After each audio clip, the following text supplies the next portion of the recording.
Abu Hurairah narrated that the judgment will not come until a room will come out to fight you at a place called A'maq or Dabiq. Now, Dabiq is, and A'maq is close to it. Dabiq is a city in Syria.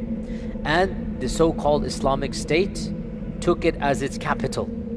And they intentionally fought to get a small city, a very mid-sized or small-sized city. They wanted to capture that city. Why? Because it's mentioned in this hadith. And we had said a few weeks ago that it is not allowed to do what? Do you remember? I mentioned this very clearly. It is not allowed to do what? Write a screenplay from the hadith. We don't write a Hollywood drama from the hadith.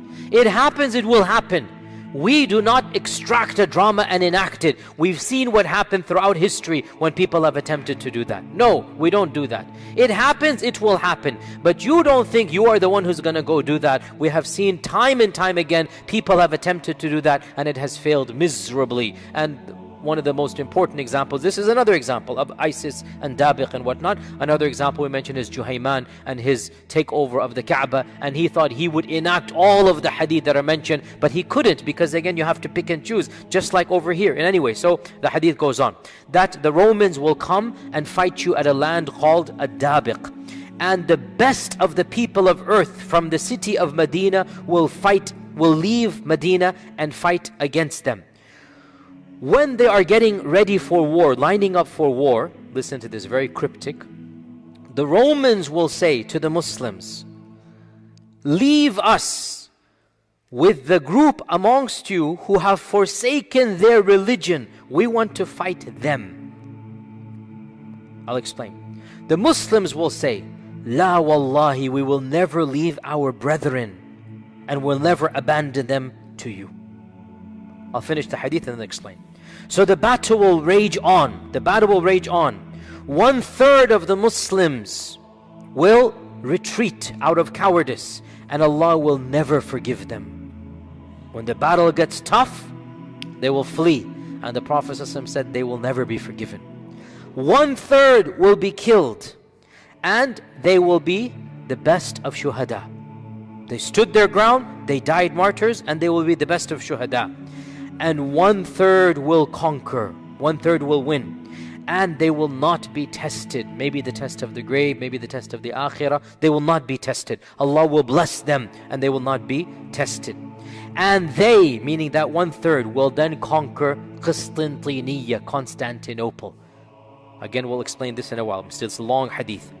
When they will be dividing their ghanima, after they've hanged their swords on the trees to be oiled, then they will hear Shaitan cry out that Dajjal has appeared amongst your children. Thinking it to be true, they will march to fight the Dajjal, but they will find it to be a lie, and they will reach Bilad al-Sham, Syria, and when they have lined up to pray Fajr, that is when Isa ibn Maryam will come down after the Dajjal has actually come, and he will then lead the Muslims in war and battle. And when Aduwallah, the Dajjal, sees Isa ibn Maryam, he will melt like salt is dissolved in water. And the Prophet ﷺ said, if he were to be left in that state, he would die, but Isa will kill him, and the people will see the blood of Dajjal on the weapon of Isa. End hadith. Now, again, this hadith is very, very cryptic. It mentions many things. First and foremost, it also reiterates the previous concept of a massive war between the Romans and the Muslims. Now, in this hadith, it mentions 1/3 only will die, whereas the previous hadith mentions 99% will die. As I said, it appears there will be multiple battles, not just one. And in some of them 99%, and in some of them 1/3.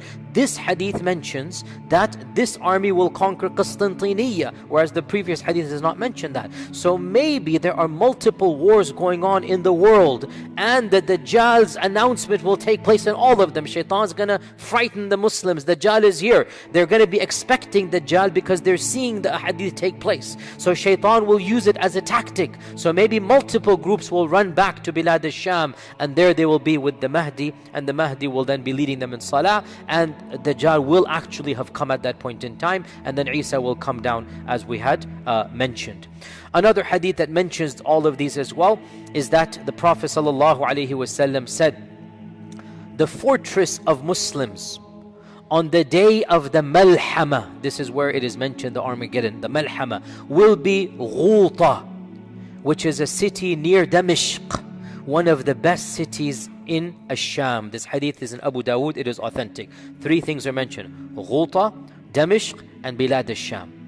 Ghuta is a small city, it is still inhabited to this day, and it is maybe an hour or so outside of Damascus, or I don't know exact timing, but maybe a Syrian brother can tell me, but it's not far from Damascus. When the Prophet ﷺ said this hadith, Damashq, Ghuta, and Bilad al-Sham were the heartland of the Christian Byzantine Empire. This is like somebody saying, oh, Texas, California, these are not lands that belong to Islam. But the Prophet ﷺ predicted that Damashq and Ghuta will be a part of the Ummah. And that when the great Armageddon takes place, I'm translating Malhama as Armageddon. When the great Malhama takes place, the fortress, the base, the camp of the believers will be where? It will be in Ghuta. It will be in the city of Ghuta in Bilad al-Sham. And of course the concept of Bilad al-Sham is mentioned many times in the hadith. The Prophet ﷺ said, hadith is in Mustadrak al-Hakim, is authentic, when the fitan occur, Iman will be in Bilad al-Sham. When the fitan take place, when the big civil wars, Iman will be in Bilad al-Sham. Now let's pause for a while and look at these hadith and try to extract a series of incidents. What can we extract from all of this? So, first and foremost, realize that Bilad al-Sham doesn't just mean Syria. Bilad al-Sham in classical Arabic, pre-partition, when I say partition, don't think 1947, that's the partition of India, Pakistan and whatnot. I mean pre-partition, the Sykes-Picot Agreement. The Sykes-Picot Agreement in 1917, and then the Treaty of Versailles in 1919, which then enacted it. Before the partition of the Muslim Ummah, before England and France decided to carve up the Ummah and hand gifts out to the victors, and they took up the Ottoman Empire, before that, Bilad al-Sham was essentially what we now call Syria, and of course also Jordan, and of course Palestine, and of course the occupying land that I don't want to mention now. The country that is the occupying regime. So all of this was Bilad al-Sham. Okay? This entire region is called Bilad al-Sham. It's not just modern day Syria. Yes, Damashq is Bilad al-Sham, but Palestine is also Bilad al-Sham. And the cities of Palestine and the cities in the modern occupying state, all of them are Bilad al-Sham. Understand this point. Okay, so realize this. Secondly, it shows that towards the very end of all of these trials, the Muslims will be united and they will be fighting outsiders. They will be fighting non-Muslims. And the people from other lands will come, like Medina. They will come because they know that they have to now fight on the side of the truth. So the fact that even from Medina, people are traveling all the way to be fighting, it shows that they recognize what is going place. It is also very clear that these wars are taking place with the Mahdi being alive. And when the Mahdi is alive, there is no civil war. How can you fight when the Mahdi is on one side, right? So this is a war between the Mahdi and the believers on one side and the unbelievers on the other side. This is a very clear issue. It also shows, as I said, that in all likelihood we're talking about multiple wars. Or maybe, Allah knows best, the Mahdi himself is going region to region. In one battle, 1/3 will die. In another battle, 99% will die. Allah knows best. Again, we don't know. We're just putting all of these together. And the fact that the bird is mentioned shows that this isn't your typical war. That chemical or nuclear or whatever seems very likely in these types of a hadith. Wallahu al-musta'an. Also, what is this cryptic phrase where the Rum are going to say, hand us our brethren, and the Muslims will say, no, they are our brethren? What is all of this?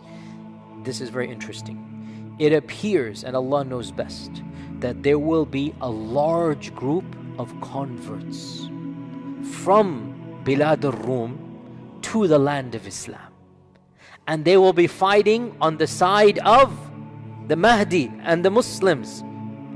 And the Bilad al-Rum are going to view them as being traitors. And from their perspective, they're right. From their perspective, they're right. They are traitors. So they will say, first, we want to deal with these guys because they betrayed us and our values. And the Muslims will say, what? They're not your guys, they're our guys. La wallahi, we will never abandon our brethren for you. This hadith is Sahih Muslim. It's really profound, and inshallah it indicates that there will be massive conversion. So much so that the Bilad al-Rum remnants are angry that how come you have those people? They're angry, they're irritated. And this also shows that these hadith are not anti-Semitic or anti-Western. No, it is good versus evil. And you will find people of all ethnicities on the side of good. And you will find people of all the ethnicities on the side of evil as well. We talked about this last week. These hadith are not anti-Semitic. There will be righteous people who see the truth and they will be fighting on the side of truth. And that's why the other group will demand we want them back to us.